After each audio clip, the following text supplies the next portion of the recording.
जय राधा माधवा कुंज बिहारी।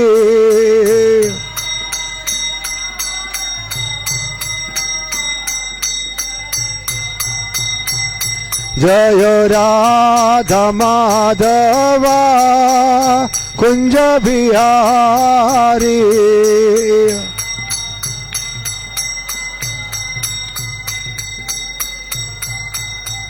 जय राधा माधव राधा माधव राधा माधव जय राधा माधव।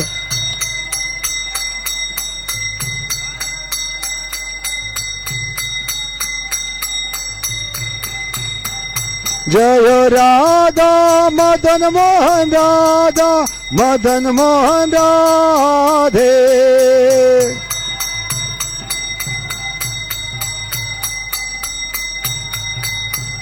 जय राधा गोविंद राधा गोविंद राधे।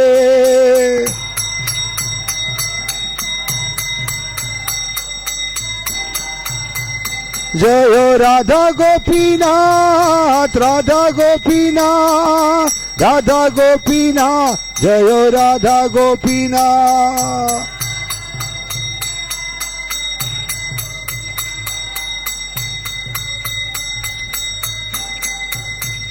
जय कृष्ण बलराम कृष्ण बलराम कृष्ण बलराम जय वृंदावन धाम।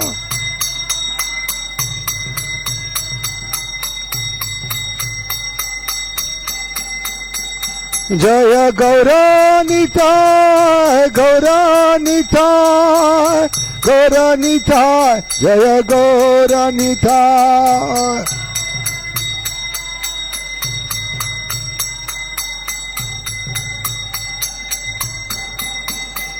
जय जय प्रभुपाद प्रभुपाद प्रभुपाद प्रभुपाद।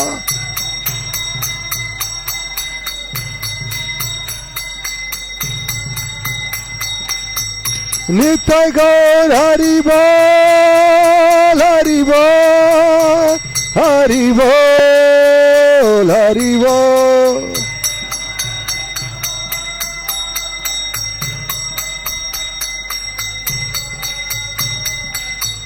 हरि बोल हरि बोल हरि बोल हरि बोल। हरि हरि बोल हरि बोल हरि बोल हरि बोल। नित्य गौर हरि बोल हरि बोल हरि बोल हरि बोल।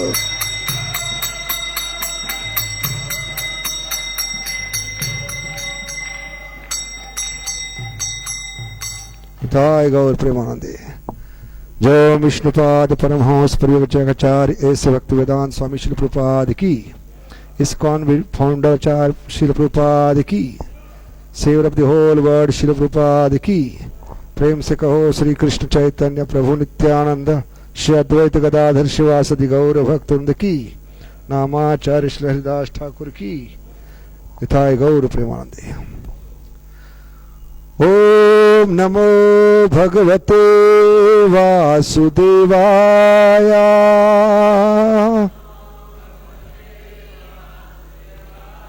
ओम नमो भगवते वासुदेवाय।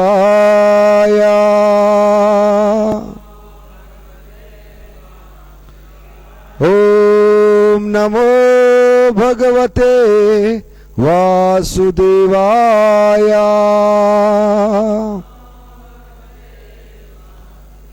नारायणं नमस्कृत्य नरं चैव नरोत्तमं देवीं सरस्वतीं व्यासं ततो जायमुदीरये। नष्टप्रायेषु अभद्रेषु नित्यं भागवत सेवया भगवतीरुत्तम श्लोके भक्तिर्भवति नैष्टिकी कृष्णाय वासुदेवाय देवकी नंदनाय च नंदगोपकुमाराय गोविंदाय नमो नमः। हे कृष्णा करुणा सिंधु दीनबंधु जगतपते गोपेश गोपिका कांता राधा कांत नमस्तुते तप्त कांचन गौरांगी श्री राधे वृंदावनेश्वरी वृषभानुसुते देवी प्रणमामि हरिप्रिये वाञ्छाकल्पतरुभ्यश्च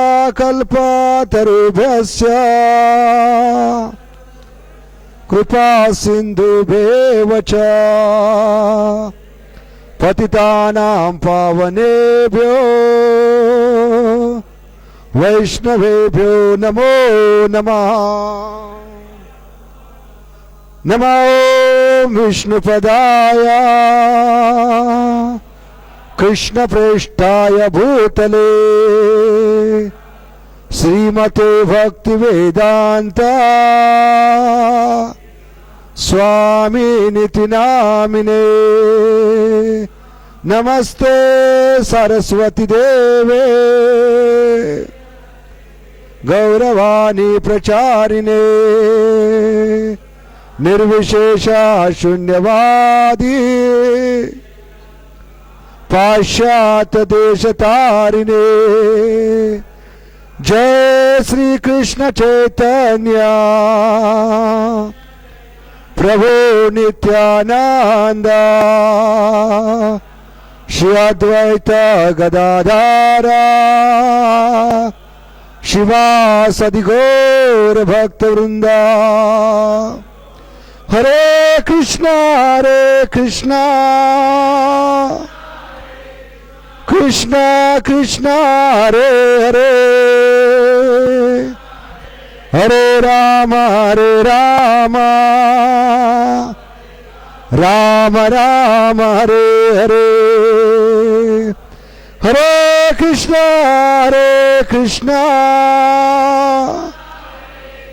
कृष्णा कृष्णा हरे हरे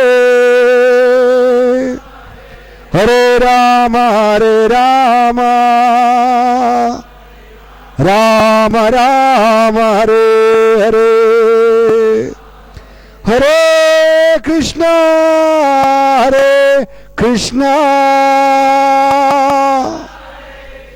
कृष्णा हरे हरे हरे राम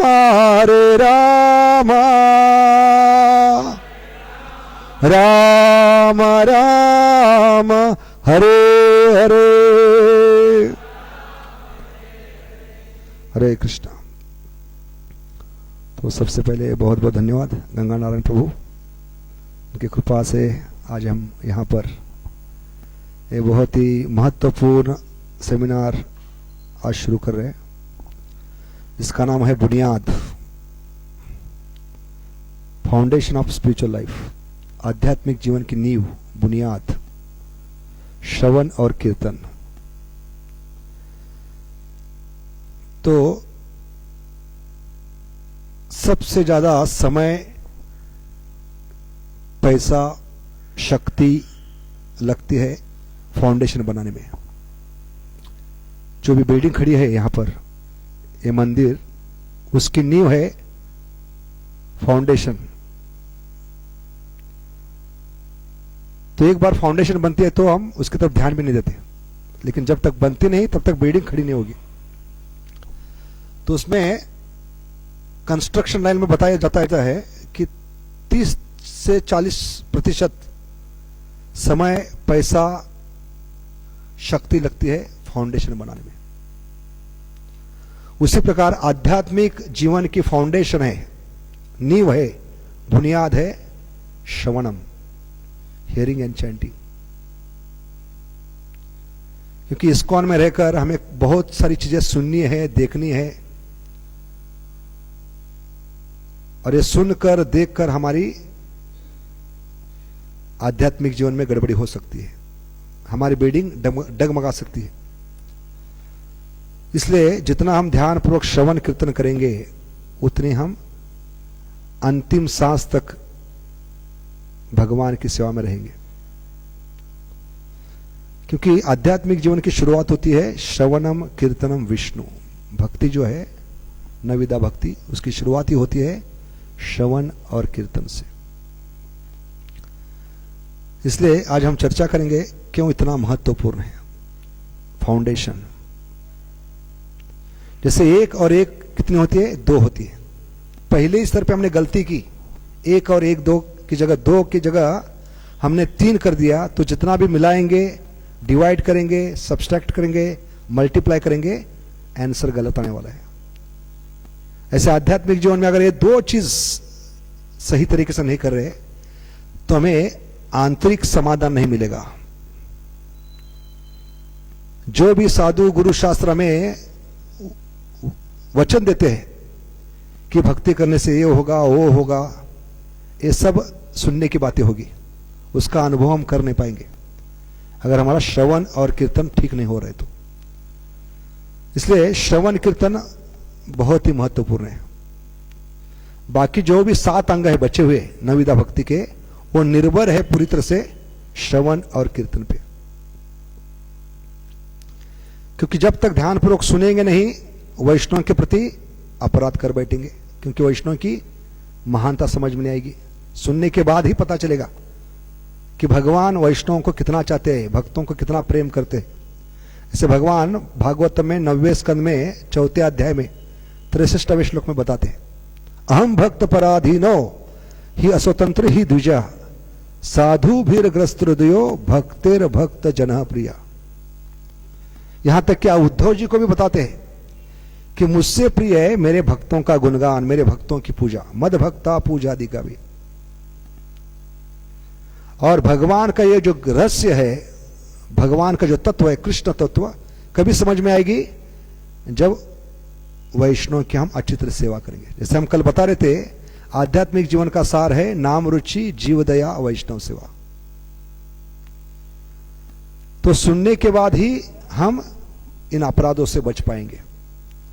जब तक वैष्णव के बारे में सुनेंगे नहीं तो सबसे बड़ा पहला अपराध है वैष्णव अपराध, जिसको हाथीमत अपराध कहते हैं।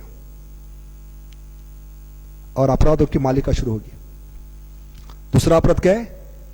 शिव ब्रह्मा सभी देवताओं को भगवान के समान समझना। जब तक भगवान के बारे में सुनेंगे नहीं तो भगवान को उसी स्तर पे हम देखेंगे, तो दूसरा अपराध होगा। तीसरा अपराध क्या है? गुरु अपराध। जब तक गुरु महाराज के बारे में सुनेंगे नहीं, उनकी महिमा जानेंगे नहीं, तब तक गुरु का अपराध करते रहेंगे, अवज्ञा करते रहेंगे। तो इस प्रकार हर एक अपराध की शुरुआत होती है ध्यानपूर्वक श्रवण कीर्तन न करने से। क्योंकि ध्यानपूर्वक ये करना आवश्यक है। ध्यान थोड़ी भी हटती है तो आध्यात्मिक जीवन में समस्या आती है। जैसे हाईवे पे हर एक 10 किलोमीटर के बाद एक बोर्ड होती है, नजर हटी दुर्घटना घटी। ऐसे जीवन में, आध्यात्मिक जीवन में दुर्घटना होगी। तो भक्ति रसामृत सिंधु में रूप गोस्वामी बताते हैं, भक्ति क्या है? शुभदा है, ऑल ऑस्पिशियस। लेकिन ध्यान पूर्वक नहीं सुनेंगे तो ये भक्ति में अमंगलता शुरू हो सकती है। हमारे जीवन में अमंगल, हम दुर्भागी हो सकते हैं। क्योंकि ध्यान पूर्वक सुनेंगे तो भागते रहेंगे, दूर भागी, यानी भक्तों से दूर भागते रहेंगे, भगवान की कथा से दूर भागते रहेंगे, वैष्णव से दूर भागते रहेंगे। तो ध्यान पूर्वक श्रवण कीर्तन करने से हम भाग्यवान बनेंगे। ब्रह्मांड भ्रमिते कौन भाग्यवान जीव गुरु कृष्ण प्रसादे पाए। भक्ति लता बीज। इसलिए महाप्रभु कहते हैं हमें भक्ति लता बीज मिलती है भगवान की कृपा से, गुरु महाराज की कृपा से। वो मिलने के बाद हम उसको पॉकेट में नहीं रखते या शोकेस में नहीं रखते या फ्रिज में नहीं रखते। बीज को क्या करते हैं, जमीन पे बो देते हैं और देखते नहीं बैठते। उस बीज को हम क्या करते हैं, सिंचन करते हैं। तो आध्यात्मिक जीवन में सिंचन क्या है, भक्ति लता बीज का श्रवण और कीर्तन। ये बहुत ही ध्यानपूर्वक करना चाहिए। तो पूर्ण जो हमारा सुबह का प्रातःकालीन कार्यक्रम है वो निर्भर है श्रवण और कीर्तन पे। The whole morning programme is nothing but hearing and chanting, और इसको मॉर्निंग प्रोग्राम कहते हैं। अगर ध्यानपूर्वक नहीं करेंगे मॉर्निंग प्रोग्राम श्रवण कीर्तन, तो दिन भर मॉर्निंग प्रोग्राम होगा, हमारा शोक सभा होगी। इसलिए आवश्यक है कि जानना कि श्रवण और कीर्तन का कितना महत्व है। क्योंकि सुबह सुबह भगवान के सामने खड़े होते 4:30 बजे, भले भगवान के सामने खड़े हैं लेकिन गुणगान किसका करते हैं, सदगुरु का, जिन्होंने हमें भगवान से मिलाया है। तब जाकर हमें गुरु की महिमा पता चलती है कि भले भगवान सामने खड़े हैं लेकिन हमें पहले किनका गुणगान करना पड़ता है, जिन्होंने हमें भगवान से मिलाया है, जिनकी कृपा से हमें भगवान का नाम मिला है। तो मंगल आरती में गुरुवाष्टक कोई गा रहे हैं, वो कीर्तन कर रहे हैं, हम श्रवण कर रहे हैं। बाद में होती है नरसिंह आरती, उसमें कोई गा रहे हैं, हम सुन रहे, श्रवण कीर्तन। उसके बाद तुलसी आरती होती है, कोई गा रहे हैं, हम सुन रहे, श्रवण कीर्तन। उसके बाद हम 8 सुंदर शिक्षाष्टकम प्रार्थना गाते, सब साथ गाते हैं या कोई गाते हैं, उसको हम सुनते हैं। उसके बाद गुरु पूजा होती है, कोई गा रहे हैं, हम सुन रहे, भागवतम कोई बोल रहे, हम सुन रहे। तो पूरी मॉर्निंग प्रोग्राम है और कुछ नहीं, श्रवण और कीर्तन। क्योंकि जितना अच्छा श्रवण कीर्तन होगा उतने अच्छा हम भौतिक जगत में जाकर दूसरों को प्रचार कर सकते हैं। क्योंकि हर एक कोई ब्रह्मचारी सन्यासी नहीं है, 90% 99% गृहस्थ होंगे, उनको भौतिक जगत में काम करने के लिए जाना पड़ेगा। तो श्रवण कीर्तन क्या है, बैटरी चार्ज करने के समान है। ऐसे बैटरी चार्ज जितना अच्छा करते हैं उतनी वो इंस्ट्रूमेंट चल सकती है। इसलिए हमारे एक वरिष्ठ ब्रह्मचारी बता रहे थे कि भौतिक जगत में जाकर हमें कार्य करना पड़ता है, पैसा कमाना पड़ता है, भौतिक जगत के लोगों के साथ ऑफिस में, कंपनी में काम करने पड़ते हैं, फैक्ट्री में। तो हमारी चेतना बनाए रखने के लिए हमें सुबह सुबह ये भक्तों के संग में बैटरी चार्ज करनी पड़ती। जितना अच्छा हम श्रवण कीर्तन करेंगे उतना जल्दी जाकर क्या करेंगे, कम से कम उनके संग में रहकर जितना आवश्यक है उतना कार्य करके हम वापस आएंगे। Just do the needful. जैसे वो उदाहरण दे रहे थे कबड्डी का, कबड्डी या हुतू तो खेलते हैं हम, तो क्या करते हैं, दूसरों के एरिया में जाकर हम क्या कर सकते हैं, कम से कम लाइन टच करके आ सकते हैं। और जितना अच्छा श्रवण कीर्तन करेंगे तो लाइन के अंदर जाकर 10 लोगों को आउट भी कर सकते हैं। ऐसे भौतिक जगत क्या है, माया के साथ कबड्डी खेलना है कलयुग में रहकर। तो अच्छी सांस लेकर हम कबड्डी खेलने के लिए जाते हैं, वो किसके समान है, ध्यान पूर्वक श्रवण कीर्तन करके भौतिक जगत में जाना। तो कम से कम लाइन टच कर सकते हैं, लेकिन जो महान भक्त होते हैं जिनका श्रवण कीर्तन में पूरी निष्ठा होती है, वो क्या कर सकते हैं, अंदर जाकर 10 लोगों को आउट कर सकते हैं। इसलिए यहां पर बताते हैं कि बाकी जो भी 7 अंग है भक्ति के बचे हुए श्रवण कीर्तन छोड़कर, वो पूरे निर्भर है हम कितना ध्यान पूर्वक श्रवण कीर्तन। क्योंकि ध्यान देना आवश्यक है, क्योंकि ध्यान देना छोटी छोटी चीजों के प्रति वो प्रेम का प्रतीक है। Attention to small small details is a sign of love. कैसे पता चले, जैसे मेरी चप्पल बाहर पड़ी है, जूते मैंने बाहर निकाले, तो जानकीनाथ प्रभु देखेंगे कि प्रभु जी की चप्पल है, कुत्ता उठा कर लेके जा रहा है। अगर प्रेम हो तो कुत्ते को भगा देंगे, अगर प्रेम नहीं होगा तो कहेंगे एक ही चप्पल क्यों उठा रहे हैं, दूसरी क्यों नहीं उठा रहे।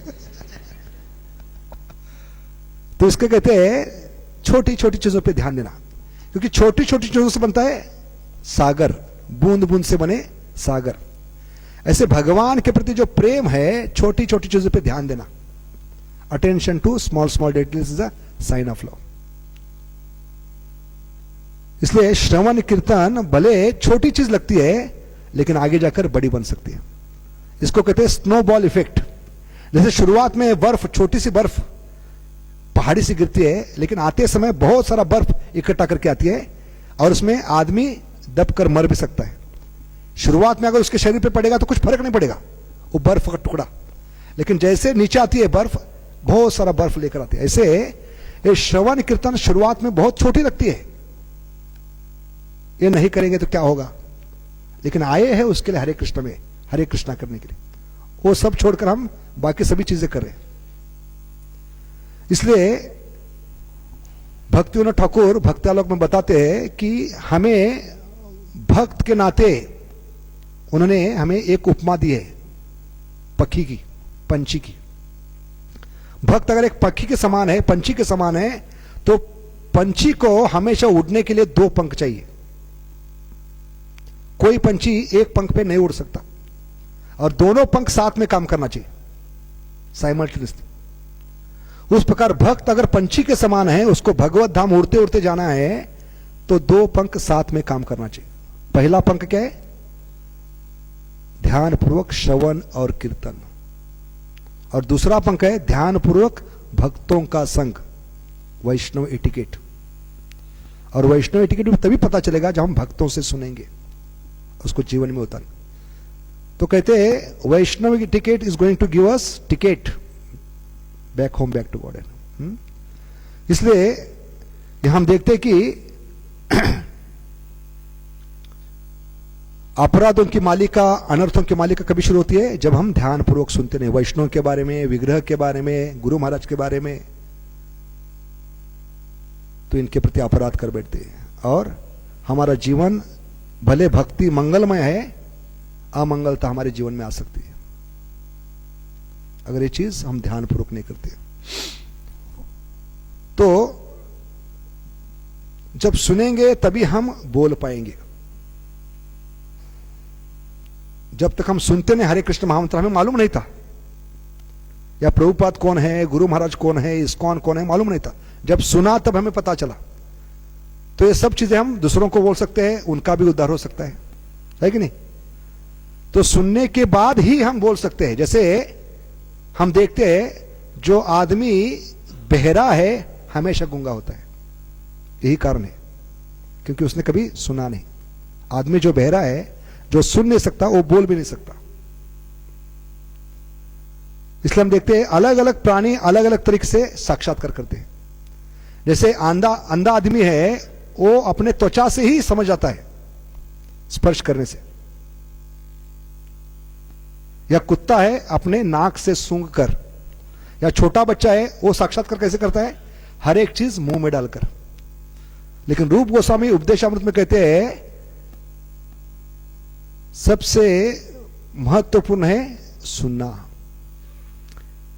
सो सबसे बुद्धिमान व्यक्ति है, जो सबसे प्रामाणिक है, गंभीर व्यक्ति है, जिसे इस भौतिक जगत से बाहर निकलना है, वो फर्स्ट क्लास मैन क्या करेगा? जेंटलमैन क्या करेगा? सुनेगा, सुनकर साक्षात्कार करेगा। इसलिए उसको कहते हैं सिंसियर, का मतलब है who has seen through years, जिसने सुनकर अपने जीवन में परिवर्तन लाए। सिंसियर का मतलब है who has seen through years. तो यहां पर हम देखते हैं कि जब तक सुनेंगे नहीं तब तक हम दूसरों को बता नहीं पाएंगे। जैसे आज प्रवचन में काफी लोग आए हैं, लेकिन जो 9 लोग नहीं आए उनको काफी लोग बताएंगे, बताकर फोन करके कि बंबई से प्रभु जी आए थे, बहुत अच्छे जोक मार रहे थे बहुत अच्छा पावर पॉइंट दिखा रहे थे, आपने बहुत मिस किया। तो सामने के व्यक्ति पूछेंगे क्या बताया? नहीं, आप होना चाहिए, आप दुर्भाग्य है बहुत। नहीं, फिर भी क्या बताया? नहीं, मैं बता नहीं सकता। नहीं, फिर भी क्या बताया? नहीं, मुझे बताने के लिए शब्द नहीं है, क्योंकि उस मूर्ख को याद ही नहीं आ रहा है, तो क्या बताएगा वो उस प्रकार यहां पर बताते हैं कि जब तक ध्यान पूर्वक सुनेंगे नहीं तब तक हम दूसरों को बता नहीं पाएंगे। इसलिए पहले आते श्रवण, कीर्तन नहीं। पहले श्रवण करने के बाद ही वो चीज दोहराएंगे, उसको कहते हैं कीर्तन। और ये दोनों चीज साथ में चलती है। इसलिए जितनी भी भगवान प्राप्ति की साधन है, उस साधन में सबसे बड़ा साधन है श्रवण और कीर्तन। King of all Sadhana is hearing and chanting. क्यों कहा गया? क्योंकि श्रवण और कीर्तन जब करते हैं तो दोनों चीज साथ में चलती है, आत्म साक्षात्कार और भगवत साक्षात्कार। इसलिए भक्ति में क्या है? श्रवण कीर्तन क्या है? साधन और साध्य दोनों है। हियरिंग एंड चैंटिंग क्या है? साधन और साध्य, और दोनों चीज साथ में चल रहे हैं। बाकी कोई भी विधि नहीं है जो हमें एक साथ दोनों चीज दे सकती है, आत्म साक्षात्कार और भगवत साक्षात्कार। जैसे उदाहरण के लिए कई माताएं आईने के सामने बैठती है श्रृंगार करने के लिए, तो आईने में जब अपने माथे पे बिंदी लगाती है तो आईने में अपने आप बिंदी दिखाई पड़ती है। उनको अलग से बिंदी लगानी पड़ती है क्या आईने में? अभी माथे पे लग गई, आईने पे लगाएंगे नहीं। जैसे आईने के सामने बैठकर माथे पे बिंदी लगाते हैं, अपने आप आईने में भी बिंदी दिखाई पड़ती है। पाउडर लगा रहे, लिपस्टिक लगा रहे, हर एक चीज आईने में। ऐसे आत्म साक्षात्कार और भगवत साक्षात्कार दोनों साथ चलते हैं। जैसे आईने में सामने बैठने के बाद दोनों चीज साथ में चले, माथे पे बिंदी है, आईने में बिंदी है। इसलिए यहां पर बताते हैं कि सभी साधनाओं में ये सबसे बड़ी साधना है, और ये विधि है। नवविधा भक्ति कहते हैं उसको, नवविधा भक्ति। विधा का मतलब है ये विधि है भगवान को प्राप्त करने की, ये कोई कार्य नहीं। तो भक्तिविनोद ठाकुर पूछते हैं क्या फर्क है कार्य में और विधि में? What is the difference between process and activity? कोई बता सकता है कार्य में और विधि में फर्क क्या है?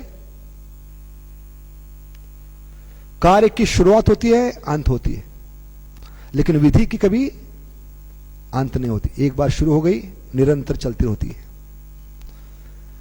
इसलिए प्रवचन के बाद शुरू होता है श्रवण। श्रवण का फायदा, क्योंकि श्रवण हमें मजबूर करना चाहिए सोचने के लिए, हमारी बुद्धि को चालना देनी चाहिए, हम उस पर मनन चिंतन करना चाहिए क्लास होने के बाद कि आज मैंने क्लास में क्या सुना, ऐसी कौन सी नई चीज है जो मैं जीवन में उतार सकता हूं। इसलिए श्रवण विधि है, ये इतनी शक्तिशाली है, एक जो आज्ञा हमने सुनी है कथा में, वो पूरी करने के लिए पूरी जिंदगी भी कम पड़ जाएगी। जैसे उदाहरण के लिए देखते हैं प्रभुपाद के जीवन में पहली बार अपने मित्र के साथ, नरेंद्र के साथ, वो उनके गुरु महाराज को मिलने के लिए गए। जय श्री निताय गौरचंद्र की, जय श्री राधा मदन मोहन जी की, कृष्ण बलराम की।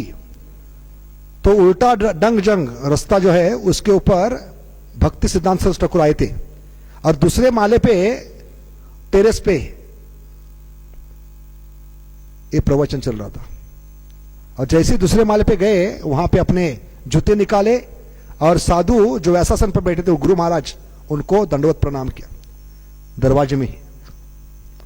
जैसे दंडवत प्रणाम किया तो प्रभुपाद के जो गुरु महाराज वैसासन पर बैठे थे, भक्ति सिद्धांत सरस्वती ठाकुर, वो उन्होंने क्या आज्ञा दी प्रभुपाद को?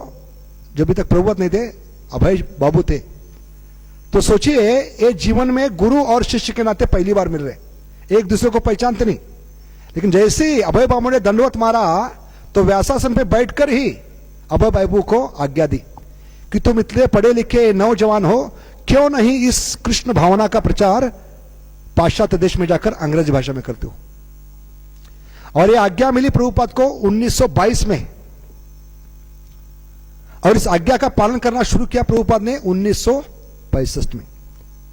तो ये एक आज्ञा थी जो ध्यान पूर्वक सुनी, उस पर मनन चिंतन किया और जीवन का लक्ष्य बनाया।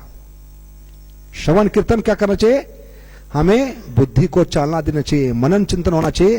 We have to ponder, we have to contemplate and make aim of our life. तो प्रभुपाद ने 43 साल लगाए एक आज्ञा का पालन करने के लिए। देखिए कि साधु की जो वाणी सुनते हैं, श्रवण करते हैं, उसमें ताकत कितनी होती है। एक आज्ञा पालन करने के लिए प्रभुपाद को 43 साल, 43 ईयर्स लगे। लाइफ टाइम इन प्रिपरेशन कहते हैं उसको। तो ये चीज बताती है कि श्रवण में कितनी ताकत है। अगर हम ध्यान पूर्वक सुनेंगे, मनन चिंतन करेंगे, तो हमें पूरी जिंदगी कम पड़ेगी एक आज्ञा पालन करने के लिए। क्योंकि गुरु का मतलब है हेवी, उनकी जो आज्ञा होती है बहुत भारी होती है। तो इसलिए कहते हैं कि हमें ध्यानपूर्वक एक चीज सुननी चाहिए, क्योंकि भागवतम के बाद श्रवण खत्म नहीं होता, श्रवण शुरू होती है हमने क्या सुना उस पे मनन चिंतन करके, उस पे बुद्धि इस्तेमाल करके हम कैसे जीवन में उतार सकते हैं। इसलिए भगवान गीता में 90वें अध्याय में भक्त की तुलना एक गैया से करते हैं। मच्चिता मदगता प्राणयंत बोधयंत परस्पर। भक्त हमें हमेशा किसमें रमान होते? भगवान की कथा बताने में, सुनने में रमान होते। इसलिए श्रवण शब्द आती है चरवन से। कहां से आती है? चरवन। चरवन प्राश नहीं, तो इंग्लिश में उसको कहते हैं च्यूइंग, हिंदी में कहते हैं जुगाली, जुगाली कहते हैं, मराठी में रवंत कहते हैं उसको। तो भक्त को गैया की उपमा क्यों दी है? क्योंकि गैया क्या करती है, जो भी मिलती है चीज पहले मुंह से पेट में लेती है, और एक बार पेट भरने के बाद पेड़ के नीचे जाकर बैठती है, और बड़े आराम से क्या करती है, जो पेट में है अभी फिर से उसको मुंह में लाकर चबाती है। जुगाली कहते हैं उसको, च्यूइंग, चरवन। और इसलिए श्रवण शब्द आती है चरवन से, और जितना अच्छा उसको चबाती है, चरवन करती है, उतना वो मीठा दूध दे सकती है। तो मीठा दूध कहां से आते है? जितना उसको चू करती है, चरवन करती है, चबाती है। और ऐसे मीठे दूध को कहते हैं अमृत संस्कृत में। उसी प्रकार आचार्य कहते हैं भगवान की कथा भी क्या है? हरि कथा अमृत, हरि नाम अमृत। इसलिए भक्त को क्या करना है? गैया के समान निरंतर जो भी सुना है उसके बारे में चर्चा करना है। जैसे कथा होने के बाद प्रसाद खाने के लिए जाएंगे, प्रसाद खाते खाते एक दूसरे से बात कर रहे हैं, आज प्रवचन में क्या सुना, भागवतम हमने क्या सुना, कौन सी चीज अच्छी लगी। उसके बाद अगले हफ्ते तक जो लोग नहीं आए उनको फोन पे बता सकते हैं। तो इसके कारण क्या होगा? दूसरों को बताने से कुछ ना कुछ चिपक जाएगा, और बताने से पहले हमें लज्जा आएगी कि मैं दूसरों को बता रहा हूं लेकिन मैं खुद पालन करना चाहिए, ये भावना आएगी। तो श्रवण का ये फायदा है। दूसरों को बताने से हमें लगेगा बताने से पहले मुझे जीवन में उतारना है। और ये सबसे बड़ी कृपा है साधु की। जब हम ध्यान पूर्वक सुनकर उसको जीवन में उतारने का प्रयास करते हैं, भगवान की कृपा शुरू होगी। भले जो प्रवचन दे रहे उसमें योग्यता नहीं, फिर भी भगवान के वचन को दोहरा रहे, इसलिए उसको क्या कहते हैं? प्रवचन। भगवान ने शास्त्र में वचन दिए, लेकिन व्यासासन पे बैठ के मुझ जैसे जो योग्यता नहीं फिर भी ये वचन दोहराते हैं, उसको क्या कहते हैं? प्रवचन। तो प्रवचन में जो भी सुना है हम जीवन में उतारने का प्रयास करते हैं, तो भगवान की कृपा शुरू हो गई, और उसका नतीजा क्या है? जीवन में बदलाव जरूर होगा। तो श्रवण का सबसे बड़ा फायदा है हमारे जीवन में बदलाव, ट्रांसफॉर्मेशन। जैसे अर्जुन वही है, गीता सुनने से पहले और गीता सुनने के बाद। उसके हाथ में गांडीव धनुष है, रथ पे सवार है, लेकिन क्या फर्क है सुनने के बाद और सुनने के पहले? अर्जुन तो वही है, लेकिन गीता सुनने के बाद उसमें बदलाव आ गया। क्या कहने लगे? नष्ट मोहो स्मृति लब्ध्वा, मेरा मोह नष्ट हो गया। मैं खुद को भीष्म का पोता समझ रहा था, द्रोण का शिष्य समझ रहा था, और इस मोह के कारण मैं युद्ध करने के लिए तैयार नहीं था। लेकिन आपने मुझे इस आत्मा का ज्ञान देकर मेरा मोह नष्ट कर दिया। इसलिए पहला अध्याय है, पूरी पहली अध्याय में भगवान एक शब्द भी नहीं बोले। पहले अध्याय में या तो संजय बोल रहे या अर्जुन बोल रहे। तो पहला अध्याय है हमारी बीमारी, आध्यात्मिक बीमारी, और बाकी 17 अध्याय क्या है? भगवान ने दवाई दी है उस बीमारी पर। इसलिए भगवान यहां पर सिखला रहे हमें कि प्रचार करना है बद्ध जीवों को, तो पहले हमें सुनना चाहिए। उनकी तकलीफ क्या है, उनकी बीमारी क्या है। सुनने के पहले इंजेक्शन देंगे तो भाग जाएंगे लोग। तो भगवान यहां पर कैसे प्रचार करना है सिखा रहे। पूरे पहले अध्याय में भगवान ने मुंह नहीं खोला, लेकिन अर्जुन ने जब स्वीकार किया, अभी मित्र के नाते नहीं, शिष्य के नाते, शिष्यस्तम शादिमाम प्रपन्नम, तब भगवान ने पहली बार मुंह खोला और आज्ञा दी। तो इस प्रकार भगवान भी हमें सिखाते हैं, पहले हमें सुनना चाहिए, और सुनने से एक गीता का रहस्य हमारे जीवन में प्रकट होगा। और भगवान अर्जुन को यही बता रहे, 7वां अध्याय पहला श्लोक, तत् श्रृणु, मतलब क्या है? हे अर्जुन सुनो, ये सबसे बड़ा गुह्य ज्ञान है, लेकिन सुनने से ये सबसे बड़ा गुह्य ज्ञान है जो महात्मा गांधी समझ नहीं पाए, लोकमान्य तिलक नहीं समझ पाए, आप समझ पाओगे। भले गीता रहस्य लिखा लोकमान्य तिलक ने, गांधी ने, लेकिन वो समझ नहीं पाए गीता का रहस्य। गीता को कौन समझ पाएगा? जो भक्त बनेगा, और भक्त बनने की विधि क्या है? सुनना। हाँ? मन मना भव मद भक्तो मद्या जीमाम नमस्कुरु। तो इसका मतलब क्या है? भगवान बता रहे सुनने से भक्ति की शुरुआत होगी, क्योंकि पहली स्टेप है, पहली विधि है श्रवणम, उसके बाद कीर्तनम।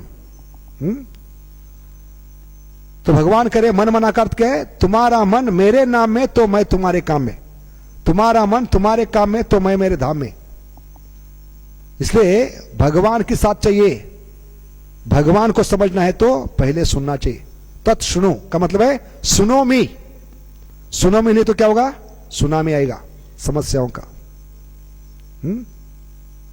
इसलिए हम देखते हैं विशेष करके जापान में बार बार सुनामी आती है। क्यों? क्योंकि वहां के लोग भगवान का सुनते नहीं। वहां पे क्या करते हैं? जो गर्भपात होते हैं, उसके बाद जो फिटस होते हैं, बच्चों के नाजुक शिशु के शरीर, उसको बेचकर वो मार्केट में उसको लोग खाते हैं। तो ये लक्षण है कलियुग के अंत में प्रकट होने वाला, वो जापान में अभी प्रकट हो रही है, अलग अलग देशों में। क्योंकि वो लोग भगवान के बारे में सुनते नहीं, गीता पढ़ते नहीं, और विशेष करके भगवान का नाम लेते नहीं। हरे कृष्णा कृष्ण कृष्ण हरे हरे, हरे राम राम राम हरे हरे। इसलिए देश का नाम भी है जापान। जापान का मतलब क्या है? जापान नहीं करते, जापान। इसलिए समस्या आती है जीवन में जब हम भगवान के बारे में सुनते नहीं। हाँ? तो यहां पर हम देखते हैं कि श्रवण और कीर्तन क्या है? विधि है, कोई कार्य नहीं, और ये निरंतर चलना चाहिए, उस पर मनन चिंतन। इसलिए भक्त को यहां पर उपमा दी है गैया के समान। गैया जिस प्रकार चबाती है उसका दूध मीठा बनता है, अमृत। ऐसे भगवान की कथा भी हरि कथा अमृत बनेगी, हरि नाम अमृत। न तो हर एक चीज गले का बोझ बनेगी। भगवान की कथा, भगवान के विग्रह, गुरु महाराज, वैष्णव, और अपराध और अनर्थों की मालिका शुरू हो जाएगी, और बहुत जल्दी हम भक्ति से भाग जाएंगे। दूसरी चीज है, ये श्रवण और कीर्तन व्यक्तिगत है। बाकी हमारे संस्था में, इस्कॉन में, किसी आध्यात्मिक संस्था में हम देखते हैं बाकी सभी सेवा हम पैसे देकर करवा सकते हैं। जैसे प्रसाद बनाना है, भाड़े पे लोग लगा सकते हैं पैसा देकर, है कि नहीं? पेड कुक, पेड पुजारी, पेड मैनेजर, हाँ, पेड डोनेशन कलेक्टर्स, है कि नहीं? कमीशन देकर 5%, 10% लाइफ मेंबरशिप डोनेशन कलेक्शन कर सकते हैं। या पुस्तक वितरण के लिए भी हम पैसे देकर लोगों को, हाँ, स्टॉल में रखते हैं कि नहीं, किताब हमारी 5% देते हैं, 10% देते हैं। तो बाकी जितनी भी सेवा है इस्कॉन में हम पैसे देकर करवा सकते हैं। लेकिन किसी इस्कॉन में सुना है आपने कि भागवत कथा में सुन बैठने से 100 रुपए मिलते हैं, या 16 माला करने से 100 रुपए मिलते हैं? होता है कभी ऐसे? क्योंकि ये व्यक्तिगत सेवा है। व्यक्तिगत क्यों है? क्योंकि हम कितने पानी में हैं हमें पता है, इसलिए एक कार्य हमें ही करना है, शुद्धिकरण का। क्योंकि शुद्धिकरण 2 स्तर पर चलता है, एक शरीर के स्तर पर और एक सूक्ष्म शरीर के स्तर पर। पंच महाभूतों से बना है वो शरीर, उसका शुद्धिकरण कर रहे हैं पानी लगाकर, सोप लगाकर। लेकिन अंदर एक शरीर है, उसका शुद्धिकरण किससे होता है? श्रवण और कीर्तन से। सूक्ष्म शरीर बना है मन बुद्धि अहंकार, इसलिए आध्यात्मिक जीवन में जब आते हैं तो एमबीए कंपलसरी है। एमबीए का मतलब है मन बुद्धि अहंकार, एमबीए। और जब एमबीए करेंगे तभी सीए बनेंगे। सीए का मतलब है कंप्लीट आराम। और इसलिए ये श्लोक आती है, मुक्ति हित्वा अन्यथा स्वरूपेण व्यवस्थिता, है कि नहीं? सब पूछते कि नहीं सब व्यवस्थित है कि नहीं, सब ठीक ठाक है कि नहीं? मराठी में कहते व्यवस्थित। व्यवस्थित कब है? जब हमारा श्रवण कीर्तन ठीक हुआ तब हम व्यवस्थित है आध्यात्मिक जीवन। क्योंकि श्रवण कीर्तन ही हमें हमारी मूल स्थिति में स्थित कर सकता है। जीवात्मा की मूल स्थिति है जीवेर स्वरूप होए कृष्ण दास। और जब हम मूल स्थिति में स्थित होते हैं तभी हम व्यवस्थित है भौतिक जगत में। इसलिए यहां पर बताते हैं कि यह व्यक्तिगत सेवा है। हम दूसरे भक्त को नहीं बता सकते आप मेरे लिए जपा करो, आज समय नहीं है, मैं आपको 100 रुपए देता हूं। भले वो करेगा, उसको फायदा होगा, थोड़ा बहुत आपको सुकृति मिलेगी। या किसी को बता नहीं सकते आज भागवतम बंबई से प्रभु जी आए, मैं अटेंड नहीं कर सकता, आप मेरे लिए अटेंड करो, मैं आपको 500 रुपए देता हूं, नहीं। या किसी इस्कॉन में हम देखते नहीं कि बड़े गुरु महाराज आ रहे, सन्यासी आ रहे, उनको हमारी टेंपल की स्ट्रेंथ दिखाने के लिए लोग कितने आते हैं, उनको इंप्रेस करने के लिए भाड़े पे लोग नहीं ला सकते। जैसे इलेक्शन में लोग लाते जिंदाबाद मुर्दाबाद बोलने के लिए। 100 रुपए देकर दिन भर उनका काम क्या है? नारा लगाना, जिंदाबाद मुर्दाबाद। ऐसे भागवत में हमारी शक्ति दिखाने के लिए कि प्रभु जी बंबई से आ रहे, उनको पता चलना चाहिए, वो जाकर बताएंगे। भागवत में 500 लोग आते, लेकिन कहां से आए वो लोग? भाड़े पे नहीं ला सकते, क्योंकि ये हमारी व्यक्तिगत अनर्थ है। नष्ट प्रायेषु अभद्रेषु नित्यम भागवत सेवया भगवतीर उत्तम श्लोके भक्तिर भवति नैष्टिकी। क्योंकि भले हम भगवान के अंश है, ममे वंशो जीवलोके जीवभूत सनातन, अंश के नाते स्वाभाविक है भगवान के प्रति आकर्षित होना। क्योंकि हम क्या है? अंश के नाते लोहे के टुकड़े हैं। अंश के नाते क्या है? लोहे के टुकड़े। लोहे के टुकड़े का स्वाभाविक आकर्षण होना चाहिए चुंबक के प्रति। और सबसे पावरफुल चुंबक कौन है? कृष्णा। कृष्ण का मतलब है सबको खींचने वाले, ऑल अट्रैक्टिव। तो भगवान कृष्ण के नाते कौन है? सबसे पावरफुल चुंबक है, magnet, most powerful magnet Krishna. And we are part and parcel, as a part and parcel we are like small parts of metal. तो लोहा होता है स्वाभाविक आकर्षण होना चाहिए चुंबक के प्रति, लेकिन हमारा स्वाभाविक आकर्षण क्यों नहीं हो रहा है? जैसे रूप गोस्वामी भक्ति रसामृत में कहते हैं, जैसे युवती का आकर्षण स्वाभाविक है योग के प्रति उम्र में आने के बाद। सेमिनार होते क्या, कैसे आकर्षित होना है? नहीं, अपने आप आकर्षित होते। ऐसे चुंबक का आकर्षण स्वाभाविक होना चाहिए, लोहे का आकर्षण चुंबक के प्रति। तो अभी क्यों नहीं हो रहा है? क्योंकि हम पे ये अनर्थों का जंग पकड़ चुका है। क्या कहते हैं? जंग कहते हैं उसको हिंदी में, डस्ट रस्ट लस्ट कहते हैं उसको। काम क्रोध लोभ मद मोह मत्सर्य, ये जंग पकड़ चुका है। ऐसे लोहे पे पानी गिरती है या कुछ कचरा जमा होती है, गंदगी जमा होती है, तो वो कितने भी पावरफुल चुंबक के प्रति आकर्षित नहीं होता। भले कृष्ण सबसे पावरफुल चुंबक है, इसलिए हमारा आकर्षण नहीं हो रहा है, क्योंकि हम लोहे के टुकड़ों पर अंश के नाते जंग पकड़ चुका है। और इसलिए ये श्लोक आती है, नित्यम भागवत सेवया। हमें निरंतर क्या करना है? श्रवण कीर्तन काम करती है पॉलिश पेपर के समान, फॉइल के समान, या सैंड पेपर। जंक निकालना है तो 3 चीजें इस्तेमाल करते हैं, 2 चीज से, सैंड पेपर या उसको पॉलिश पेपर कहते हैं, या फॉइल। उससे घिसकर निरंतर वो जंक निकाल देते हैं। और इसलिए चैतन्य चरितामृत में ये श्लोक आती है मध्य में, 107 श्लोक। नित्य सिद्ध कृष्ण प्रेम साध्य कबू नय, श्रवणादि शुद्ध चित्त करिए उदय। जैसे कृष्ण भक्ति है, कृष्ण के प्रति श्रद्धा है, वो हर एक जीवात्मा के अंतकरण में है। और इसी कारण प्रभुपाद ने इस संस्था का नाम दिया है अंतरराष्ट्रीय कृष्ण भावनामृत संघ। क्या नाम दिया है? कृष्ण भावना दिया है। ब्रह्म भावना नहीं, गणेश भावना नहीं, दत्त भावना नहीं, क्योंकि जीवात्मा की और कोई भावना हो ही नहीं सकती। अंश के नाते हमारी एक ही भावना है, क्योंकि हम भगवान के अंश है, भगवान के पुत्र है, पुत्र के नाते पिता की ही भावना होनी चाहिए, इसलिए कृष्ण भावना का है इसको। तो यहां पर हम देखते हैं कि कृष्ण भावना भी सुप्त अवस्था में है। तो मनुष्य जीवन का उद्देश्य क्या है? उस कृष्ण भावना को जागृत करना, एलिवेशन टू कृष्णा कॉन्शियसनेस। जैसे उदाहरण देते हैं, पहले जमाने में माताएं चूल्हे पे रसोई बनाती थी, तो चूल्हे में जो अग्नि होती है कभी कभी ठंडा पड़ जाती है, क्योंकि उस पर राख जमा जाती है। राख पकड़ने से अग्नि का पता नहीं चलता। ऐसे हर एक के हृदय में अग्नि है। भक्ति को क्या कहते हैं? Fire of devotional service. ये फायर है, अग्नि है, लेकिन अग्नि अभी ढक चुकी है भक्ति की। अग्नि को कौन ढकती है? राख ढकती है।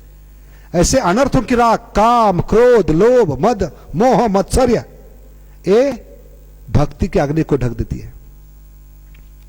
तो पहले माताएं क्या करती थी? जो चूल्हे पे काम करती थी रसोई, वो अग्नि को फिर से प्रज्वलित करना है तो फूंकने से फूंकती थी। तो आध्यात्मिक जीवन में इस अग्नि को प्रज्वलित करने का मतलब है, फूंकने से फूंकने का मतलब है श्रवण और कीर्तन। हरे कृष्णा कृष्ण कृष्ण हरे हरे, हरे राम राम राम हरे। ये आचार्य पूछते हैं, एक कस्तूरी कहां होती है? कहां होती है कस्तूरी? हिरण के नाभि में, मृग के नाभि में। लेकिन अज्ञान के कारण उस मृग को, हिरण को पता नहीं चलता कि कस्तूरी उसके नाभि में है, लेकिन उस सुगंध के पीछे दौड़ती होती है। और दौड़ते दौड़ते हरा भरा जंगल छोड़कर वो रेगिस्तान में आती है, और रेगिस्तान में बिना पानी के तड़प तड़प कर प्राण को गवा देती है, मृत्यु को प्राप्त होती है। ऐसे जीवात्मा भी मृग के समान है, हिरण के समान। उसके अंदर ही ये भक्ति है, एक कस्तूरी है, लेकिन हम बाहर ढूंढ रहे। जैसे मूर्ख अज्ञानी हिरण कस्तूरी को बाहर ढूंढते, ऐसे हम भौतिक जगत की जगह में इस प्रेम को ढूंढ रहे। और जैसे हिरण हरा भरा जंगल छोड़कर रेगिस्तान में आते, ऐसे हम हरा भरा पिता का घर छोड़कर यहां रेगिस्तान में आ रहे और तड़प तड़प कर अपनी जान दे रहे। या तीसरा उदाहरण बताते हैं कि अली बाबा और 40 चोर में हम देखते हैं, अली बाबा को उस गुफा से धन कभी मिला? जो धन गुफा में बंद था, उस गुफा को लॉक लग गया था। तो अली बाबा उस गुफा के सामने बैठे और एक मैजिक मंत्र बोल गए। क्या मैजिक मंत्र था? खुल जा सिम सिम। तब गुफा में बंद था, जो धन था वो उनको प्राप्त हो। ऐसे जीवात्मा का दिल भी, अंतकरण, हार्ट किसके समान है? गुफा के समान है। उस दिल में, अंतकरण में सबसे बड़ा धन है कृष्ण धन, प्रेम धन, गोलोकेर प्रेम धन। और हमें कभी मिलेगा? जब हम ये मैजिक मंत्र समझ में, हमें मिलेगा। हरे कृष्णा कृष्णा कृष्णा हरे हरे, हरे राम राम राम हरे हरे। तो अगली चीज है, यहां पर बताते हैं कि भगवान अगर गलती से कलयुग में आएंगे भी 4 हाथ लेकर, चतुर्भुज, उनको हम पहचान नहीं पाएंगे, क्योंकि भगवान के बारे में सुना नहीं कि इनको 4 हाथ होते हैं, गले में वैजयंती माला होती है, मोर मुकुट धारण करते हैं। अगर ये सुना नहीं और बिना सुने हम जान नहीं पाएंगे भगवान को। अगर गलती से ऐसे समय भगवान सामने आएंगे तो हम सोचेंगे इन नौटंकी से 4 हाथ लेकर कौन भाग के आ गया। तो आचार्य कहते हैं कि जिस व्यक्ति को देखा नहीं, उस व्यक्ति को भी हम पहचान पाएंगे, उसका स्वागत कर पाएंगे। उदाहरण के लिए पिताजी कहते हैं, बेटे आप उज्जैन स्टेशन पे जाओ, रेलवे स्टेशन पे, मेरे मित्र 40 साल के बाद मुझे मिलने के लिए आ रहे। तो आप चकरा जाते हैं, मैं तो 30 साल पहले पैदा हुआ, ये मित्र 40 साल के बाद आ रहे, कैसे पहचानो उनको? तो पिताजी उनके बारे में सुनाते, दिखने में कैसे होंगे, चलने का स्टाइल क्या होगा, हेयर स्टाइल क्या होगा, कपड़े कैसे होंगे। ये सुनने के बाद जिस व्यक्ति को जीवन में कभी देखा नहीं, उस व्यक्ति को भी हम रिसीव कर सकते हैं। वैसे भगवान को रिसीव करना है हमारे जीवन में, भगवान के प्रति आकर्षण बढ़ाना है, तो क्या करना है हमें? श्रवण कीर्तन, भगवान के बारे में। जैसे उदाहरण दिया जाता है रुक्मिणी का। रुक्मिणी ने भगवान को कभी देखा नहीं था, लेकिन बिना देखे तय किया कि शादी करूंगी तो भगवान कृष्ण के साथ ही। क्यों?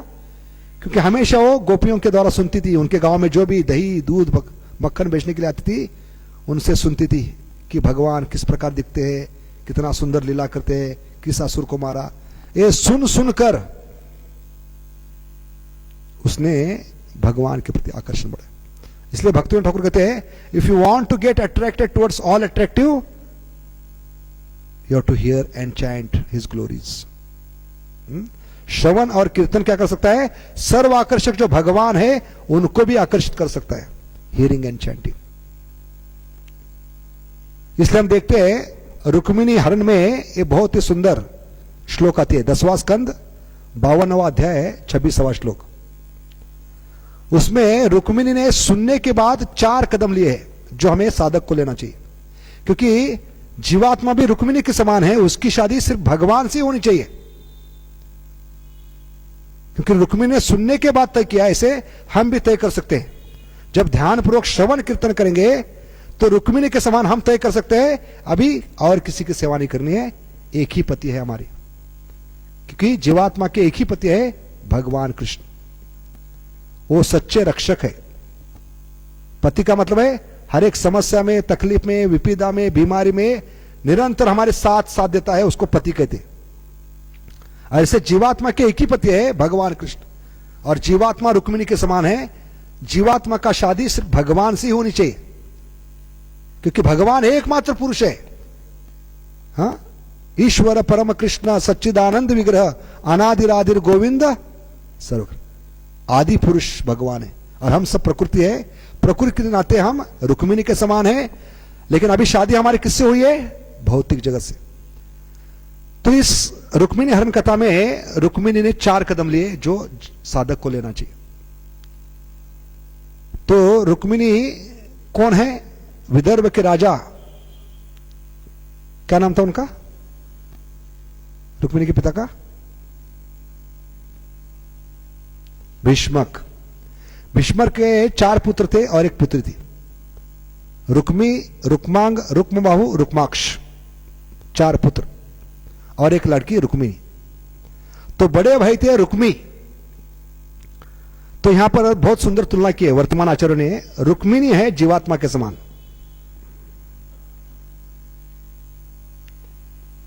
और बड़ा भाई है रुक्मी, वो हमारा भौतिक मन, हमारा बद्ध मन, भौतिक मन, दूषित मन। और भीष्मक है पिता के समान। भीष्मक कौन है? पिता के समान है। रुक्मी हमारा मन है, भौतिक मन।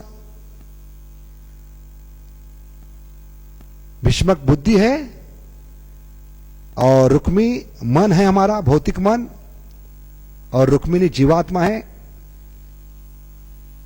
तो बेटी की शादी कौन तय करते हैं? साधारणतः पिताजी, है कि नहीं? लेकिन पिताजी जब कमजोर होते हैं तो उसका फायदा कौन उठाता है? बड़ा भाई।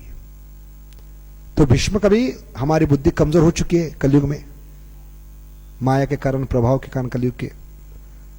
तो बुद्धि कमजोर होने के कारण, हमारी भीष्मक समान बुद्धि जो है कमजोर होने के कारण, उसका फायदा कौन उठाएगा? अभी जो दूषित मन है रुक्मी, वो उठाएगा। तो भले पिता की इच्छा थी, रुक्मिणी की इच्छा थी शादी कृष्ण से होनी चाहिए, लेकिन पिता कमजोर होने के कारण उसका फायदा बड़े भाई रुक्मिणी ने उठाया। रुक्मी कौन है? हमारा भौतिक मन, जो हमें भगवान की भक्ति करने के लिए रोकता है, भगवान से प्रेम करने के लिए रोकता है। उसके लिए उसका नाम दिया है रुक्मी। रुक्मी का मतलब है हमें रोकने वाला, रुक्मी।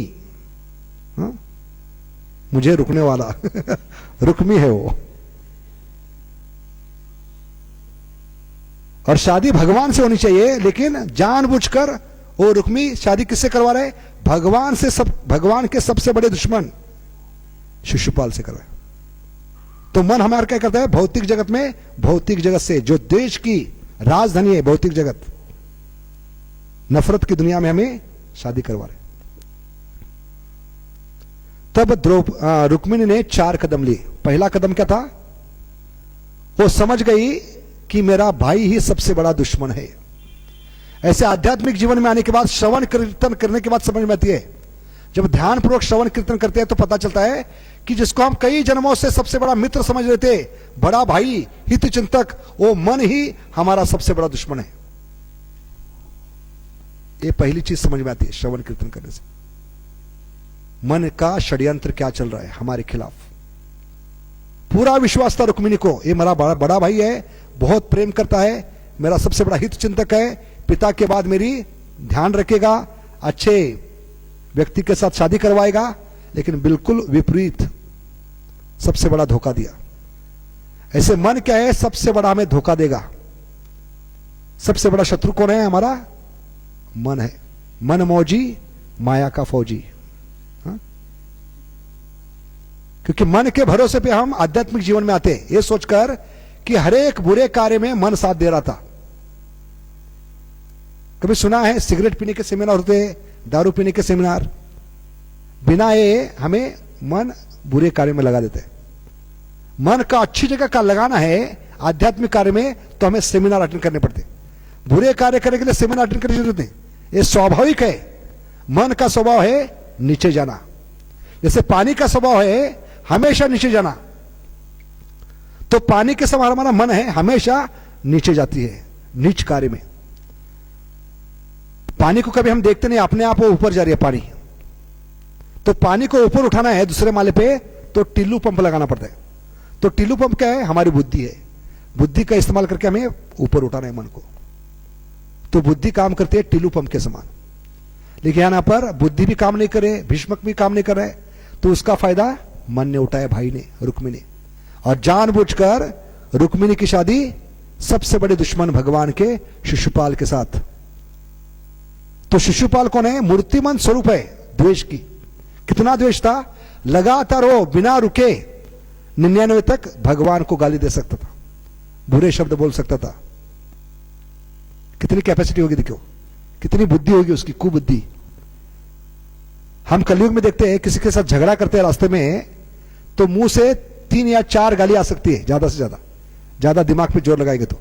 तुझे देख लूंगा, तुझे देख लूंगा, वही रिपीट करते फिर। लेकिन शिशुपाल इतना निष्णात था, एक्सपर्ट था गाली देने में, भगवान को बुरी बातें करने के लिए। एक गाली फिर से रिपीट नहीं करता था, लगातार 99 गाली। क्योंकि उसके मां ने भगवान कृष्ण से वचन मांगा था। क्योंकि शिशुपाल जब जन्म लिए तो उनको 4 हाथ थे, नॉर्मल डिलीवरी नहीं थी। तो माता घबरा गई। उसी समय नारद जी आए और कहने लगे माता को कि इस बच्चे के 2 हाथ गिर जाएंगे, जिस व्यक्ति के गोद में आप डालोगे उसके गोद में जब गिर जाएंगे तो समझ लेना कि उसी व्यक्ति के द्वारा इसका वध होने वाला है।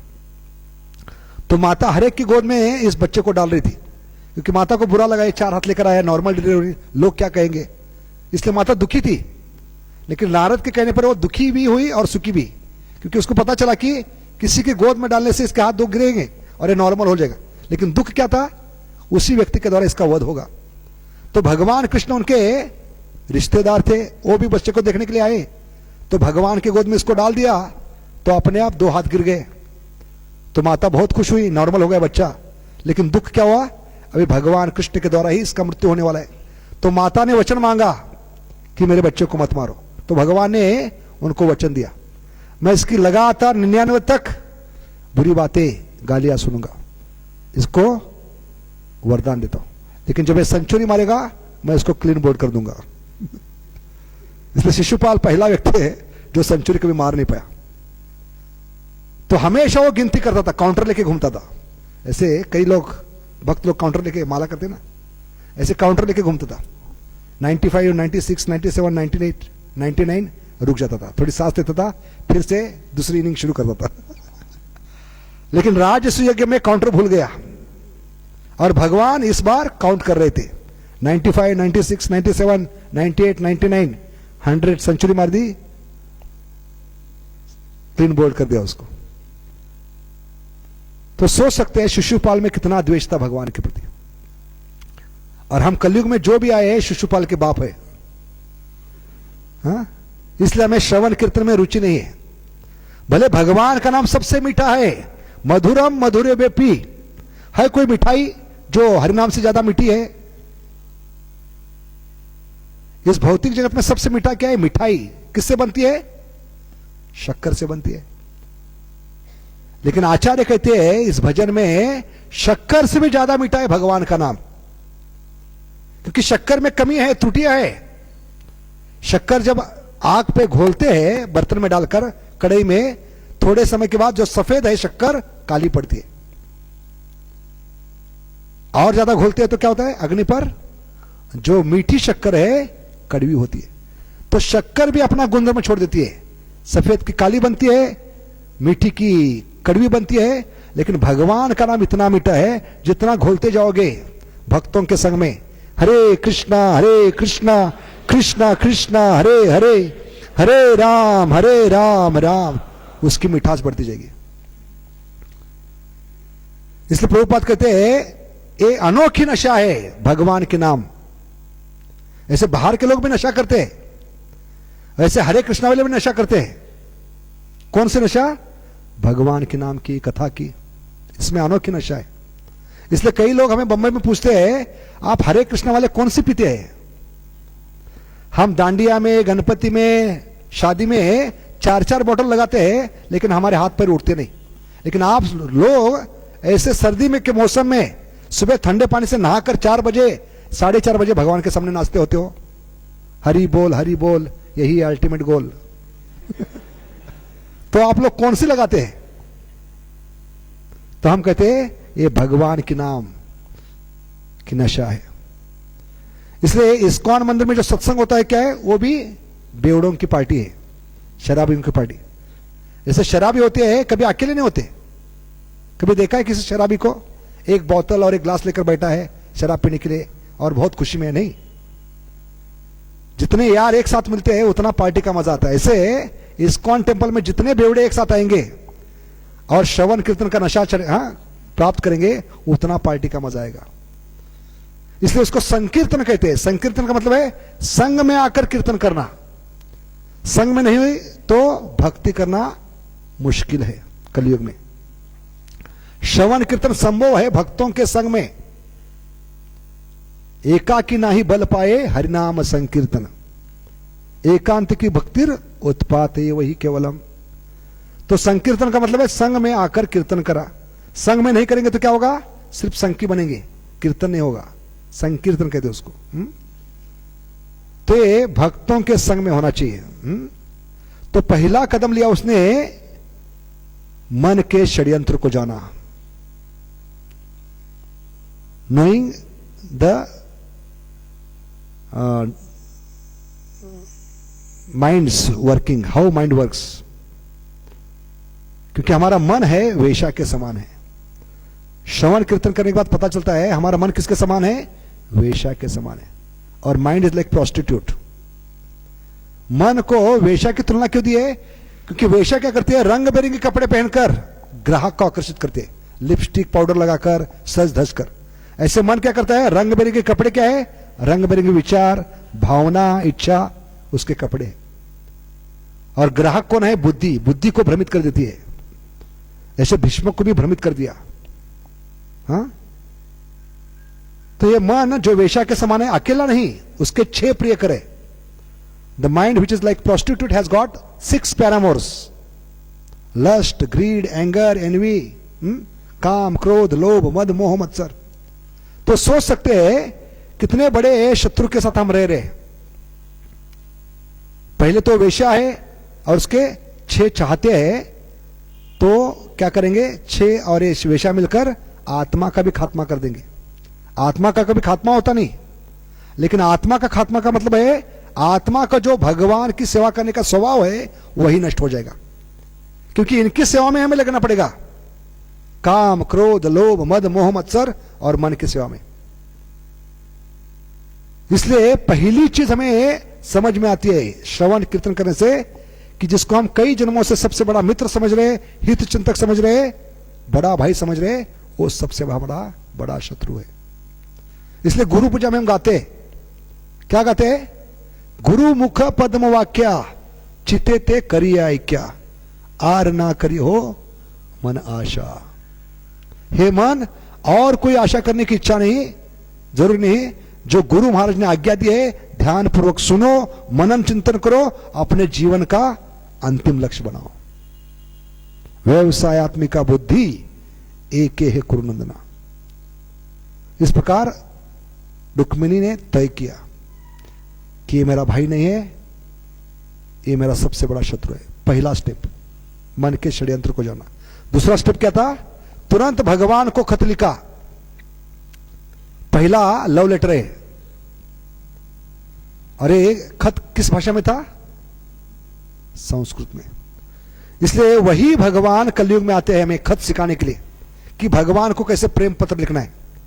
और एक खत भी रोज हमें लिखना है, और एक खत भी संस्कृत में होगा। हरे कृष्णा कृष्णा कृष्णा हरे हरे, हरे राम राम राम हरे हरे।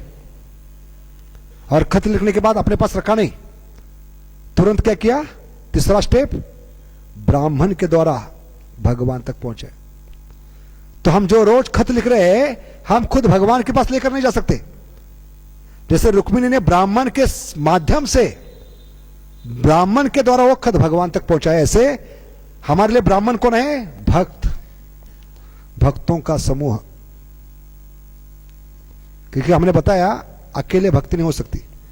भगवान उद्धव को कहते हैं 11वें स्कंद में, जो कहता है मैं आपका भक्त हूं वो मेरा भक्त नहीं है। भक्त कौन है? जो मेरे भक्तों का, जो कहता है मैं आपके भक्तों का भक्त हूं वो मेरा भक्त है। इसलिए डायरेक्ट हमें भक्त नहीं बन सकते, क्योंकि वास्तव में भक्त एक ही है, डिवोटी एक ही है। भक्त रसामृत सिंधु रूप गोस्वामी कहते हैं technically there is only one devotee, that is Radha Rani. शास्त्रोक्त देखा जाए तो एक ही भक्त है, राधा रानी। इसलिए हम क्या करना चाहिए? राधा रानी के जो सेवक है उनके सेवक बनना चाहिए। गोपी भर्तृ पद कमलयोर दास दासानुदास। और ये समझ में आएगा जब ध्यान पूर्वक सुनेंगे हम कि हमारे औकात क्या है। हम दास अनुदास है, लेकिन भक्ति में आने के बाद 2-4 साल के बाद दीक्षा होती है, हम फिर से बॉस अनुबॉस बनते हैं। क्योंकि इतने नंबर होते शुरुआत में, सबको दंडवत करते हैं, गेट से मंदिर में आने तक जो भी मिलते हैं 100 लोग उनको साष्टांग दंड प्रणाम करते हैं। लेकिन जैसे जैसे भक्ति में आगे बढ़ते हैं तो हमें लगता है अभी दंडवत मारने की जरूरत नहीं, हाथ जोड़ते हैं। दीक्षा होने के बाद वांछाकल्प क्योंकि ध्यान पूर्वक सुनते नहीं, वैष्णव की कीमत करते नहीं हम, और अपराध शुरू होते हैं। तो पहले दास दासानुदास, बाद में दीक्षा के बाद एक दास निकल जाता है अनुदास, दूसरी दीक्षा के बाद वो भी दास निकल जाता है, बाद में प्रभु, बाद में महाप्रभु बनने का प्रयास करते हैं हम। और इसलिए आध्यात्मिक जीवन में समस्या शुरू होती है। तो ये तीसरा कदम था, रुक्मिणी ने लिया, खत लिखा और खत को ब्राह्मण के द्वारा भगवान तक पहुंचाया। और चौथा कदम क्या था? ये तीनों कार्य करने में उसने देरी नहीं लगाई। तो भक्ति में देरी नहीं लगानी चाहिए, क्योंकि भक्ति में डिले का मतलब है ढीले बन जाएंगे हम, सुबह से शीघ्रम। क्योंकि मन कभी भी पलटी मार सकता है। जब भी अच्छा निर्णय लेते हैं, भक्ति के लिए आवश्यक है उसको तुरंत जीवन में उतारना है। अनुकूल्य से संकल्प, प्रतिकूल्य से वर्जनम। तो मन पे भरोसा नहीं रख सकते, कभी भी मन पलटी मार सकते। तो ये 4 कदम लेने के बाद साधक भगवान तक पहुंच सकता है, भक्तों के माध्यम से। क्योंकि भगवान तक पहुंचना है तो हमें भक्तों की जरूरत है, क्योंकि भक्तों के संग में ही हम भगवत धाम जा सकते हैं। हमें गलत फहमी में नहीं रहना कि मेरी साधना से, मेरी तपस्या से मैं भगवत धाम में जाऊंगा। नहीं, जितने भक्त हमारे लिए भगवान को विनती करेंगे, भले हम कोमा में हैं मृत्यु के समय, जितने भक्त हमारे लिए प्रार्थना करेंगे, वो प्रार्थना के शक्ति पर ही भगवान हमारी फाइल खोलेंगे, हमें कोमा से बाहर निकालेंगे। इसलिए भक्तों की कृपा के बिना भगवत धाम जाना असंभव है। जैसे बंबई में किसी भी लोकल ट्रेन में चढ़ना है तो हमें क्या करना है? सिर्फ टिकट खरीद कर प्लेटफॉर्म पे आना है। प्लेटफॉर्म पे आने के बाद वहां की पब्लिक है वो काम करते हैं, उतारने का और चढ़ाने का काम। हमें प्रयास नहीं करना पड़ता। चढ़ाना है तो अपने आप अंदर जाओगे, उतरना है तो अपने आप बाहर लेके आएंगे। तो ट्रेन में जब चढ़ते हैं लोग बंबई के, चढ़ते तो लगता है अंदर डब्बे में, बोगी में अनमोल कोहिनूर हीरा पड़ा है, वो पकड़ने के लिए सब भाग रहे। अंदर जब जाते किसके भावना से जाते हैं, वो हीरे मुझे मिलना चाहिए, इसलिए पहले मैं हर कोई पहले भागता होता है वो कोहिनूर हीरा प्राप्त करने के लिए।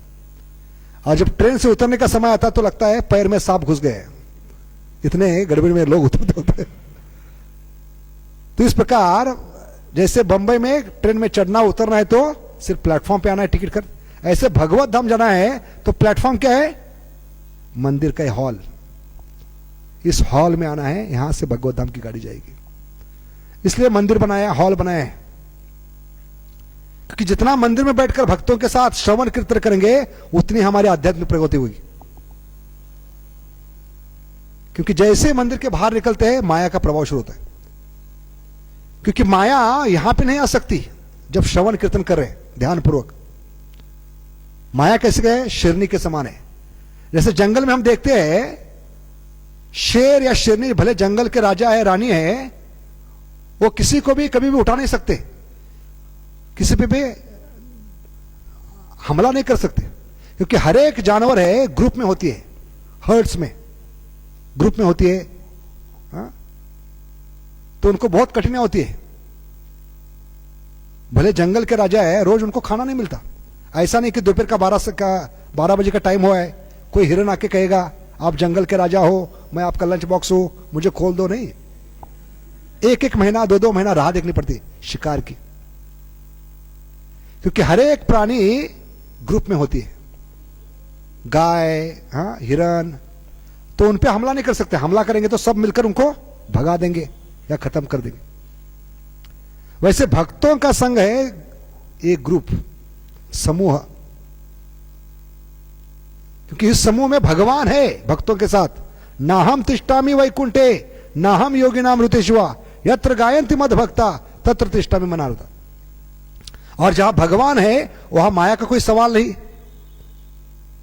क्या श्लोक है वो, जहां कृष्ण तार माया नहीं अधिकार। इसलिए जपा सर्कल हम बैठते हैं यहां पर, बहुत अच्छा लगा सुबह सुबह सब भक्त मिलकर एक ग्रुप में बैठे। तो ये जपा ग्रुप क्या है, भक्तों का समूह है। जैसे प्राणी एक साथ घास खा रहे, लेकिन जैसे ही बाहर निकलते हैं माया पकड़ लेगी। जैसे जंगल में क्या करती है, शेर उस जानवर पर नजर रखती है जो बाकी सबसे अलग होकर घास खा रही है। 1 महीना 2 महीना नजर रखती है और उस पर हमला करती है। ऐसे माया क्या है, शेरनी के समान है, बाहर खड़ी हो, वो अंदर नहीं आ सकती। जब ध्यानपूर्वक श्रवण कीर्तन करे हमला नहीं कर सकती। लेकिन सुबह सुबह जो जाते हैं गार्डन में घूमने के लिए, जपा करने के लिए, रास्ते पे या टेरेस पे, ऐसे लोगों को पकड़ती है। और इसके कारण कई ब्रह्मचर्य कम हो रहे, सन्यासी कम हो रहे, क्योंकि हर कोई अपना निजी भजन कर रहे हैं, रूम में बैठकर, टेरेस पे जाकर, तो अकेले भक्ति नहीं होगी। इसलिए श्रवण कीर्तन इसके लिए भक्तों के संग में मंदिर में बैठ के करना चाहिए। तो ये व्यक्तिगत सेवा है जैसे हमने बताया। तो आगे हम देखते हैं, यहीं रुकना है क्या आगे बढ़ना है? कल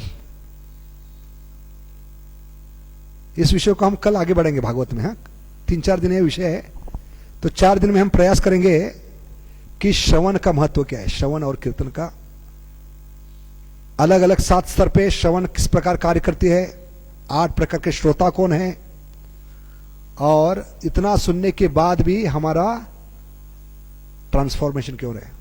सोचने की बात है, जो वेश्या थी उसने सिर्फ 3 दिन सुना। किसका सुना? हरे कृष्ण महामंत्र हरिदास ठाकुर का।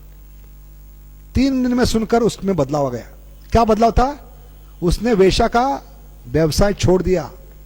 जो भी जीवन में कमाया था वो बेचा नहीं, लोगों में बांट दिया। खुद साध्वी हो गई और सबसे बड़ी शिष्य हो गई हरिदास की। तो 3 दिन में सुनकर वेश्या में परिवर्तन आ गया। हम 20 साल से सुन रहे हैं, हमारे मन में परिवर्तन है। इसका मतलब क्या है? हमारा मन ही अभी वेश्या के समान बन चुका है। तो ऐसे वेश्या के समान जो मन है उसको साध्वी बनाना है, तो एक ही उपाय है, ध्यान पूर्वक श्रवण और कीर्तन। हर एक शब्द उच्चारण स्पष्ट और कान में जाना चाहिए, तभी यह सबसे बड़ा यज्ञ सफल होगा। कलयुग में एक ही यज्ञ है जो सफल होने वाला है। बाकी यज्ञ के लिए क्या चाहिए? शुद्ध ब्राह्मण चाहिए, शुद्ध मंत्र उच्चारण चाहिए, शुद्ध सामग्री चाहिए, शुद्ध समय चाहिए, शुद्ध जगह चाहिए। है कुछ शुद्ध? Nothing is pure for sure. सिर्फ पेट्रोल कंपनी कहती है प्योर फॉर श्योर, लेकिन कुछ भी प्योर नहीं।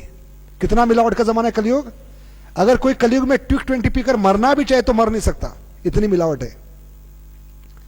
तो ऐसे समय है, शुद्ध घी कहां से मिलेगा? शुद्ध ब्राह्मण कहां से मिलेगी? ब्राह्मण भी एक व्यक्ति है, उसमें 4 त्रुटि होती है मनुष्य में। अपूर्ण इंद्रिया, गलती करना, ठगना और भ्रमित रहना। ऐसे त्रुटियों से ब्राह्मण यज्ञ कैसे पूरा करेगा? शुद्ध घी कहां से मिलेगा? शुद्ध जगह कहां है? कलयुग ही पूरा अमंगल है, समय ही अमंगल है, जगह अमंगल है, तो यज्ञ कैसे पूरा होगा? इसलिए कलयुग में एक ही यज्ञ पूरा होगा। वो क्या है? एक साथ आकर दोनों हाथ ऊपर उठाते, हरे कृष्णा कृष्णा कृष्णा हरे हरे, हरे राम राम। हाथ ऊपर रखिए। ये 2 हाथ ऊपर उठाए, ये यज्ञ की ज्वाला हो गई। क्या हो गई? यज्ञ होता है तो पहले क्या होती है? यज्ञ की ज्वाला भड़कती है। तो 2 हाथ किसके समान होंगे? नीचे कीजिए, यज्ञ की ज्वाला। और जीवा बनेगी चमच। भट्ट जी कैसे करते यज्ञ? चम्मच से करते कि नहीं? तो कलयुग में जीवा बनेगी चमच। स्वाहा स्वाहा, है कि नहीं? तो सिर्फ बोलते कि कुछ डालते भी है चम्मच से। शुद्ध घी, शुद्ध घी क्या बनेगा? हरि कथा, हरि नाम बनेगा शुद्ध घी कलयुग में। जिसको जीवा से क्या करना है? कहां डालना है? गटर में नहीं डालना है, रास्ते में डालना है। तो यज्ञ कुंड क्या बनेगा? 2 कान के छेद। कलयुग में क्या बनेंगे? यज्ञ कुंड। इसलिए प्रभुपाद कहते हैं जो जीवा से उच्चारण करे वो कान में जाना चाहिए, आहुति। हरे कृष्णा कृष्णा कृष्णा हरे हरे, हरे राम राम। देखिए, सिर्फ श्रवण कीर्तन करने से सबसे बड़ा यज्ञ कर रहे हैं हम। कम से कम समय 6 मिनट नहीं, 8 सेकंड से 10 सेकंड लगते हैं। ये यज्ञ करने के लिए कितना समय लगता है? एक हरिनाम, एक भगवान का नाम हरे कृष्ण मंत्र बोलने के लिए 8 से 10 सेकंड लगते हैं। कहां 60,000 साल की तपस्या, 100 बारी विश्वामित्र की, और कहां 8 सेकंड। और 60,000 साल तपस्या करके भी कोई LIC पॉलिसी नहीं थी, कुछ फायदा नहीं हुआ। लेकिन यहां पर सबसे बड़ा फल, कम से कम समय में सबसे ऊंचा फल, कृष्ण भक्ति, कृष्ण कर प्रेम, भगवत धाम की प्राप्ति। इसलिए कलयुग में एकमात्र यज्ञ है श्रवण और कीर्तन, जो सबसे बढ़िया फल कम से कम समय में देगा। और इस यज्ञ के लिए क्या चाहिए? 2 हाथ, 1 जीवा और 2 कान। देखिए कितना आसान कर दिया। इसलिए कलयुग में और कोई मार्ग नहीं। हरेर नाम ये वही केवलम, कलो नास्ते व गतिरन्यता। बहुत बहुत धन्यवाद। हरे कृष्णा। तो कल इसी विषय को हम आगे बढ़ाएंगे अगले 2-3 दिन। बहुत ही सुंदर विषय है, क्योंकि ये सुनने के बाद हमें पता चलेगा कि हम किस स्तर पे है, हमें और कितना दूर लंबा फासला तय करना है, और क्यों हमारे जीवन में परिवर्तन नहीं हो रहे हैं। अंतिम विषय बहुत ही महत्वपूर्ण है कि कहां हम गलती कर रहे हैं श्रवण में, ये गलती कैसे सुधार सकते हैं। तो इस प्रकार ये बहुत ही सुंदर हमने 3-4 दिन का विषय बनाया है श्रवण के बारे में, और हमें बहुत खुशी हो रही है इतने बड़ी मात्रा में आप लोग आए हैं, क्योंकि विषय है श्रवण। तो ये सुनकर देखकर हमें बहुत खुशी हो रही है। विशेष करके हम धन्यवाद देंगे प्रभु जी का कि जिन्होंने इतने व्यस्त समय में भी भक्तों को बुलाकर यह अवसर दिया है हमें बोलने का और आप लोगों को सुनने का।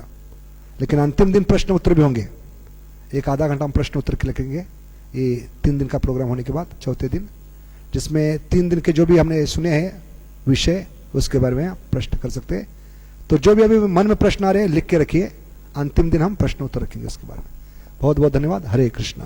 गोलोकेरा प्रेमधन हरिनाम संकीर्तन की जय। त्रिभुवन मंगल हरिनाम संकीर्तन की। Saviour of the whole world Srila Prabhupada की। यथाय गौर प्रेमानंदे। हिज ग्रेस सुदामा प्रभु की। 2 अनाउंसमेंट है। दोपहर में 1:30 से 2:30 बजे तक ब्रह्मचारी आश्रम में ब्रह्मचारी के लिए क्लास है, वो 2nd फ्लोर पर होगी।